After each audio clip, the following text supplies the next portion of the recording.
Wicked's a really interesting one because it marries a piece of my childhood, The Wizard of Oz. Being immersed in a world of munchkins and Emerald City, so there's a beloved center to that.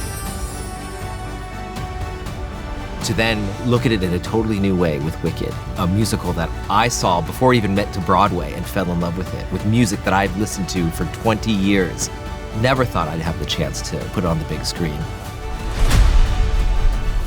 Knowing how the technology of cinema has gotten to a place where we can really deliver an experience that isn't just watching a movie anymore, it's actually like being in the movie.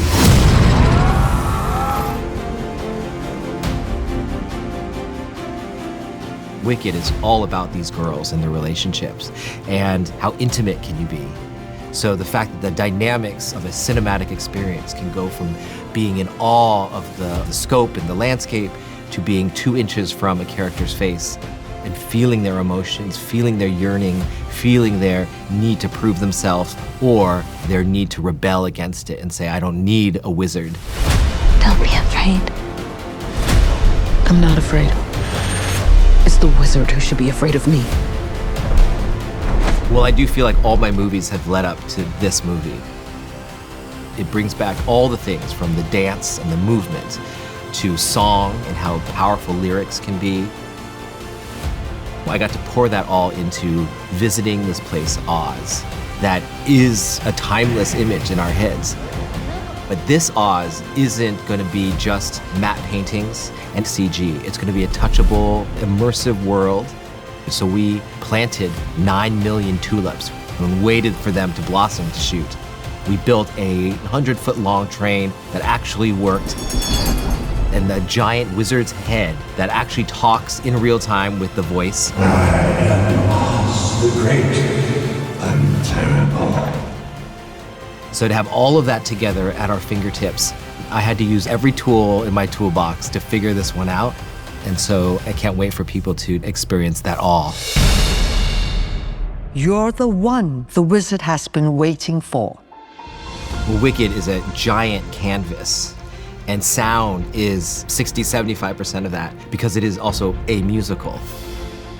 Part of a musical is not just the orchestrations of the music itself, but of the vocals of our leads, Cynthia Erivo and Ariana Grande, who brought Elphaba and Galinda the Good to life in a way that seamlessly worked with the music.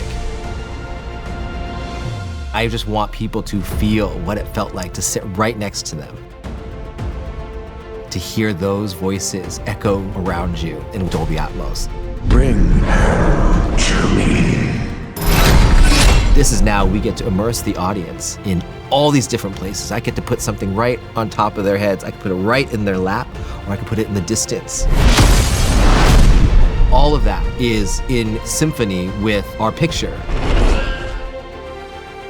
That travel of feeling like you're there is because we got the specificity of something like Dolby Atmos. It is a giant part of this. Absolutely remarkable. Well, the world of Oz is one of the most iconic worlds of color that has ever existed. But in order to have color, shadows and light are a huge part of that. You need to be able to play in the shadows and play in the light. Dolby Cinemas, using Dolby Vision to have that dynamics. You can be in a dark room and be really dark. To have a light pierce through and feel like there's a sun there. And of course, this is about a woman who's green.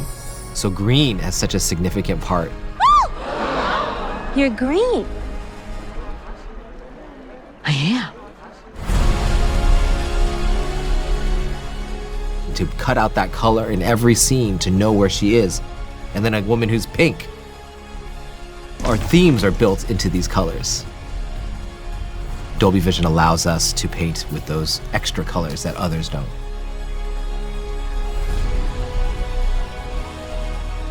To have a palace of light like Dolby Cinemas and put up a canvas that all these great craftsmen and women can work on. To know that the details that they put on that will show up on that screen. to take an audience to another place, to see the world through another person's eyes, it makes it all worth it. And we just hope that everyone gets to feel the love that we put into this.